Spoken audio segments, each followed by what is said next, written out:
ज़ोहर की नमाज के बाद अल्लाह का नाम पढ़कर आसमान की तरफ फूंक मार देना, फिर पैसों की बारिश होती अपनी आंखों से देखो। एक छोटी सी आयत से मेरी ज़िंदगी बदल गई। मोहतरम नाज़रीन कराम, आप भी इस अमल को ज़रूर कीजिएगा, इंशाअल्लाह देखिएगा आपको बहुत फ़ायदा होगा। बिस्मिल्लाहिर्रहमानिर्रहीम। अस्सलाम वालेकुम वरहमतुल्लाहि वबरकातुहू। मोहतरम नाज़रीन कराम, जो छोटा सा अमल है आपकी झोलियों को भर देगा। इन नामों के सदके अपनी ज़िंदगी को बदलना है तो ये अमल कर लो, अपने मुकद्दरों को बदलना है तो ये अमल कर लो। मेरा रब वहाँ से रिज़्क़ देगा जहाँ से आप गुमान भी नहीं कर सकते। आप कारोबार करते हैं, मट्टी में हाथ डालोगे तो सोना बन जाएगा। ये बहुत ही ख़ास वजीफ़ा आपको बताने लगी हूँ। अल्लाह के 5 मुबारक नामों का ये वजीफ़ा है। सिर्फ 4 से 5 मिनट आपके लगेंगे। आप इस वजीफ़े को कर लें, इंशाअल्लाह वजीफ़ा करने की देर है अल्लाह पाक आपको नवाजना शुरू हो जाएंगे। आपकी नस्लें संवर जाएंगी। आपकी जो भी हाजत है, जो भी मुश्किलात हैं, जो भी परेशानियाँ हैं, वो अल्लाह के हुजूर पेश कर दें तो इंशाअल्लाह नमाज से उठने से पहले आपकी तमाम हाजात पूरी हो जाएंगी। चाहे वो दौलत को लेकर है, चाहे वो इज़्ज़त को लेकर है, चाहे औलाद चाहिए, चाहे अच्छे रिश्ते चाहिए, जो चाहो मांग लो। अल्लाह की ढेर सारी रहमतों को समेट लें। अपने घर के अंदर अपने रिज़्क़ के लिए दुआएं मांग लें। घर के अंदर अपने अमन और सुकून के लिए दुआएं मांग लें। अपने घर के अंदर तमाम बीमारियों से निजात के लिए अल्लाह से मांग लें। तो नाज़रीन, वीडियो को आपने मुकम्मल देखना है और गौर से सुनना है ताकि आपको वजीफ़े की अच्छी तरह से समझ आ सके। समझ नहीं आएगी तो फिर आप अमल को करेंगे कैसे, तो इसका कोई फ़ायदा भी नहीं होता है। अक्सर नाज़रीन हमें बताते हैं कि जो वजीफ़ा असर नहीं किया जाए, इसके अलावा कोई भी वजीफ़ा असर नहीं करता। इसकी वजह सिर्फ यही होती है, अल्लाह के बाबरकत जो नाम होते हैं, जो आयात होती हैं, जो वज़ाइफ आपको बताई जाती हैं, इनकी एक ख़ास तरतीब होती है, ख़ास एहतियात होती है, जिनको पूरा करना लाजमी होता है, फिर ही वो असर करता है। क्योंकि ये अल्लाह वालों की सालों की मेहनतों का निचोड़ होता है। इसमें आज़म होते हैं तो ऐसे ही कोई भी कामयाब नहीं हो जाता। तो इस तरतीब को आपने लाजमी मद्देनज़र रखना होता है। बहुत से नाज़रीन उसको मद्देनज़र नहीं रखते। बेशक अल्लाह ताला ही रिज़्क़ देने वाला है, सबसे बेहतरीन राज़िक़ है। और ज़मीन पर जितने भी चलने फिरने वाले हैं, उन सब को रोज़ियाँ अल्लाह ताला के ज़िम्मे हैं। सबको रिज़्क़ अल्लाह ताला ही देता है। और यकीनन किसी लालची का लालच अल्लाह ताला के रिज़्क़ को ज़्यादा नहीं कर सकता, और ना ही किसी नापसंद करने वाले की नापसंदीदगी इसे हटा सकती है। और ये अल्लाह की हिकमत है कि उसने रिज़्क़ के मामले में लोगों में फ़र्क रखा है। तो वह जिसे चाहे ज़्यादा रिज़्क़ अता फरमा दे, जिसे चाहे कम रिज़्क़ अता फरमा दे। वही मालिक है, वही खालिक है। वही एक कौम के रिज़्क़ में कुशादगी कर देता है तो दूसरी कौम के रिज़्क़ में तंगी फरमा देता है। ये सब कुछ अल्लाह ताला के कब्ज़ा कुदरत में है। इंसान कुछ भी नहीं कर सकता सिवाय दुआ करने के। दुआ करने से सिवाय अल्लाह पाक से मांगने के एक हदीस कुदसी में रसूल के रसूल अल्लाह के रसूल सल्लल्लाहु अलैहि वसल्लम का फरमान है, जो चीज़ तुझे जन्नत के करीब कर सकती है, इसका मैंने तुझे हुक्म दे दिया है। जो चीज़ तुझे जहन्नम के करीब कर सकती है, उससे मैंने रोक दिया है। यकीनन हज़रत जिब्राईल अलैहिस्सलाम ने मेरे दिल में ये बात डाली है कि कोई भी जान उस वक़्त तक फौत नहीं हो सकती, कोई भी इंसान उस वक़्त तक इस दुनिया से नहीं जा सकता जब तक कि वो अपनी रोज़ी पूरी ना कर ले और सारा रिज़्क़ खा ना ले। तो तुम अल्लाह का तकवा इख्तियार करते हुए रोज़ी का हसूल अच्छी तरह करो। और तुम में से किसी को रोज़ी का लेट और कम हो जाना इस बात पर ना उभारे कि तुम अल्लाह की नाफरमानी करके रोज़ी हासिल करने लग जाओ। क्योंकि जो कुछ अल्लाह के पास है वो अल्लाह ताला की अतात है और फरमाबरदारी के ज़रिए ही हासिल किया जा सकता है। अक्सर आप लोगों ने देखा होगा कि अल्लाह पाक ने हमें सब्र करने का हुक्म दिया है। जब हमें मुश्किलात पेश आती है, रिज़्क़ की तंगी होती है, तो हम गिले शिकवे करना शुरू कर देते हैं। फिर हम नाजायज़ कामों में पड़ जाते हैं और हराम और हलाल को भी भूल जाते हैं। अल्लाह पाक ने इस चीज़ से मना फरमाया है। याद रखें, रिज़्क़ सिर्फ वही अच्छा है, जो वही फजीलत वाला है, वही इंसान के लिए फ़ायदा मंद है, जिसको इस्तेमाल करने से दुनिया भी आसान हो जाए, आखिरत भी आसान हो जाए। रिज़्क़ की कमी अल्लाह ताला की तरफ से नहीं, बल्कि इंसान के खर्च न करने की वजह से होती है। अल्लाह पाक सारी मखलूक के लिए उसकी ज़रूरत के मुताबिक पूरे साल का रिज़्क़ नाजिल फरमा देता है। हमें चाहिए कि अगर हम अपने रिज़्क़ में बरकत और तरक्की चाहते हैं तो गरीबों में, मस्कीनों में ज़्यादा से ज़्यादा अल्लाह पाक का दिया हुआ रिज़्क़ खर्च किया करें, ताकि अल्लाह हमारे रिज़्क़ को और बढ़ा दे, मज़ीद बढ़ा दे।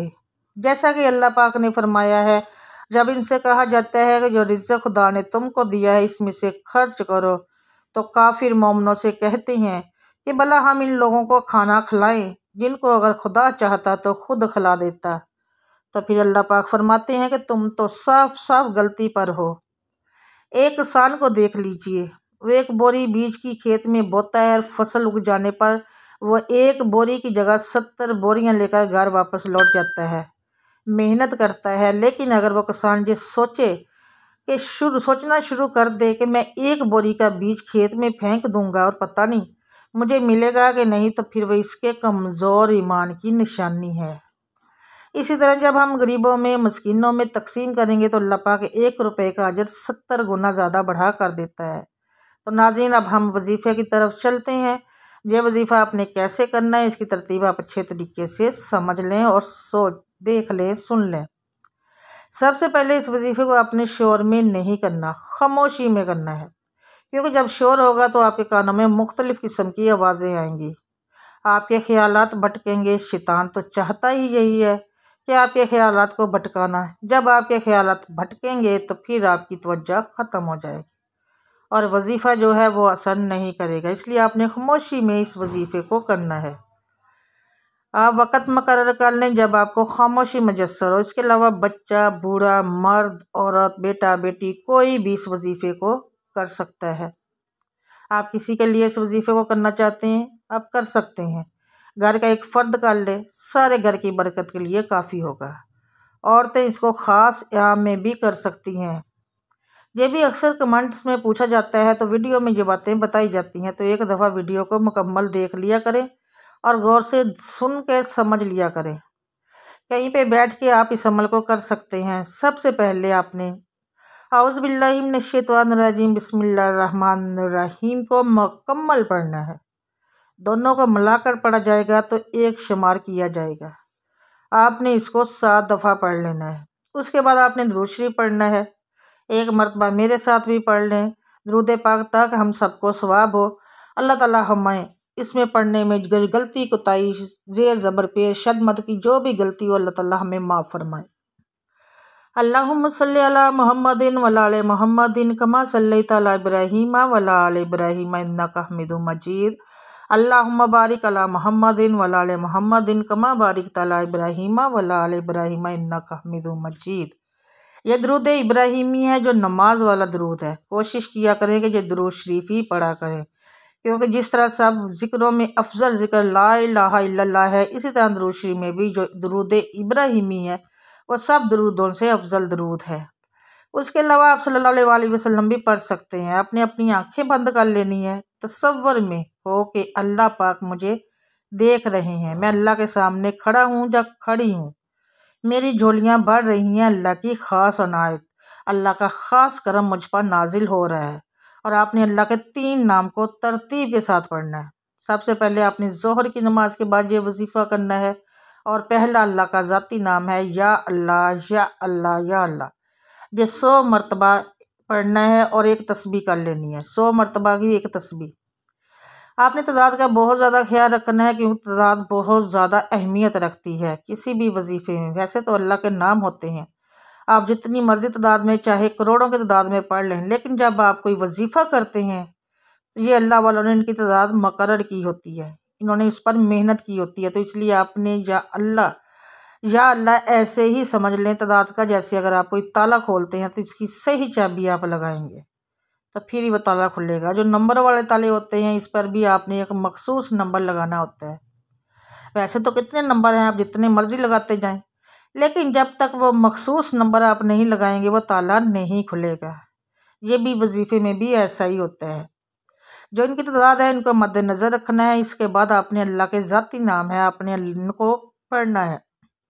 वह कौन कौन से हैं? या रज़ाक, या वहाब, इनको आपने इसी तरतीब के साथ पढ़ना है और इन दोनों को मिलाकर पढ़ा जाएगा तो एक शुमार किया जाएगा। आपने इनको भी 100 मरतबा पढ़ना है।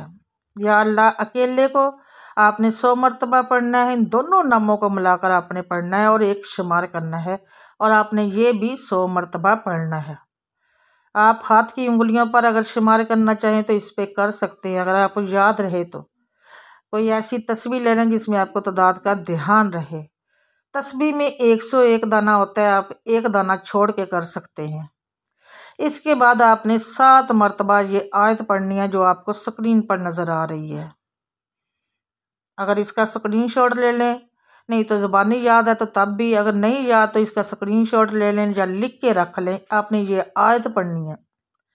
तुम फरमाओ, बेशक मेरा रब अपने बंदों में जिसके लिए चाहे रिज़्क़ वसी फरमाता है और जिसके लिए चाहे तंग कर देता है, और जो चीज़ तुम अल्लाह की राह में खर्च करो वो उसके बदले में और देगा, और सबसे बेहतर रिज़्क़ देने वाला है। यानी है हबीब सल्लल्लाहु अलैहि वसल्लम आप फरमा दें कि बेशक मेरा रब अज़्ज़ व जल अपने बंदों में जिसके लिए चाहे अपनी इज़्ज़त और हिकमत के मुताबिक रिज़्क़ वसी फरमाता है और जिसके लिए चाहे तंग कर देता है। और ऐ लोगो, जो चीज़ तुम अल्लाह ताला की राह में खर्च करोगे तो वह दुनिया में या आखिरत में इसके बदले में और देगा, और वह सबसे बेहतर रिज़्क़ देने वाला है। क्योंकि इसके सिवा जो कोई किसी को देता है, ख्वाह बादशाह लश्कर को या आका ग़ुलाम को या साहब खाना अपने आल को, वो अल्लाह ताला की पैदा की हुई है और इसकी अता फरमाई हुई रोज़ी में से देता है। रिज़्क़ और इससे फ़ायदा उठाने के सबब का खालिक अल्लाह ताला के सिवा और कोई नहीं, वही हकीकी राज़िक़ है। इस आयत में अल्लाह ताला के रास्ते में खर्च करने की तरगीब दी गई है। वह इसी मुनासबत से यहाँ राह खुदा में खर्च करने से मुतल्लक़ अहादीस ज़िक्र की जाती है। हज़रत अबू हुरैरा रज़ी अल्लाह तआला अन्हु से रवायत है कि नबी अकरम सल्लल्लाहु तआला अलैहि वसल्लम ने इरशाद फरमाया, कोई दिन ऐसा नहीं कि बंदे सुबह करते हैं मगर 2 फरिश्ते नाजिल होते हैं। इनमें से एक कहता है, ऐ अल्लाह अज़्ज़ व जल, खर्च करने वाले को बदला दे। दूसरा कहता है, बखील को बर्बादी दे। नंबर 2, हज़रत अबू हुरैरा रज़ी अल्लाह तआला अन्हु से रवायत है, हुज़ूर अक़दस सल्लल्लाहु अलैहि वसल्लम ने फरमाया कि अल्लाह ताला इरशाद फरमाता है, इब्ने आदम खर्च करो मैं तुम पर खर्च करूँगा। और तीसरा, हज़रत अबू हुरैरा रज़ी अल्लाह तआला अन्हु से रवायत है, रसूल अल्लाह सल्लल्लाहु तआला अलैहि वसल्लम ने इरशाद फरमाया, सदक़े से माल कम नहीं होता, माफ़ करने से इज़्ज़त बढ़ती है, आजिज़ी करने से मर्तबे बुलंद होते हैं। अल्लाह ताला हमें अपनी राह में माल खर्च करने और बुखल से बचने की तौफ़ीक़ अता फ़रमाए। आमीन सुम्मा आमीन या रब्बुल आलमीन। अब आपने 7 मरतबा इस आयत को पढ़ने के बाद आपने वही दुरूद पाक पढ़ना है जो वजीफ़ा शुरू करने से पहले पढ़ा था। अगर आपको समझ नहीं आई तो आप वीडियो को पीछे करके या दोबारा से देख सकते हैं और सुन सकते हैं। जब आप ये अमल कर रहे हो, आपने अपना मकसद जो है वो जहन में रखना है। आप दौलत के लिए कर रहे हैं, आप वो जहन में रखें, मकसद सोच सकते हैं कि या अल्लाह मुझे बेपनाह दौलत अता कर। आप अच्छे रिश्ते के लिए कर रहे हैं तो आप ये सोच सकते हैं कि या अल्लाह कोई गैबी मदद कर दे, कोई अच्छा रिश्ता हमारे लिए भेज दें जिससे हमारी ज़िंदगी में सुकून आ जाए। आप औलाद चाहते हैं तो आप वो तसव्वुर कर सकते हैं। इसके अलावा भी बहुत सारे मकासद हैं, बहुत सारी परेशानियाँ हैं, बहुत सारी टेंशनें हैं। जो भी आपका मकसद है, जो भी आपका मसला है, उसको आपने जहन में रख के इस वजीफ़े को पढ़ना है। इस वजीफ़े को पढ़ना शुरू कर देना है। इसी तादाद में आपको पढ़ना है जिस तरह बताया है। फिर आपने अल्लाह पाक के हजूर दुआ मांग लेनी है। अब आपने अपना मकसद अपने जहन के ज़रिए अल्लाह के हजूर पेश कर दिया। अब ये कबूलियत की घड़ियाँ हैं। अब अल्लाह से मांगना शुरू कर दें। दुआ जो है वो हर इबादत का मग़ज़ होता है। अब आपने जितना टाइम वजीफ़े पे लगाया, इससे ज़्यादा टाइम कोशिश किया करें दुआ पे लगाया करें, क्योंकि दुआओं से मुकद्दर बदल जाते हैं, दुआओं में बड़ा असर होता है। ये छोटा सा अमल आपकी झोलियों को भर देगा। दुआ मांगते वक्त दुरूद शरीफ लाजमी पढ़ा करें, क्योंकि दुरूद शरीफ एक वाहिद इबादत है जो कबूल ही कबूल है, जो दुआओं की कबूलियत की शर्त है। दुआओं की कबूलियत पर मोहर लग जाती है। जहाँ पे दुरूद शरीफ पढ़ लिया जाता है वो दुआ सीधी कबूलियत के दर्जे तक पहुँच जाती है। तो आपने इन बातों को मामूली नहीं समझना। इसके साथ आपने नमाज की पाबंदी लाजमी करनी है। नाज़रीन, गुजारिश है कि अल्लाह ताला के 99 नामों में से कोई एक नाम कमेंट में लिखकर ज़रूर शेयर करें। अल्लाह हम सब का हामी और नासिर हो। अगर चैनल पर पहली बार आए हैं तो सब्सक्राइब ज़रूर कीजिएगा, साथ लगे बेल आइकॉन के साथ। जज़ाकल्लाह।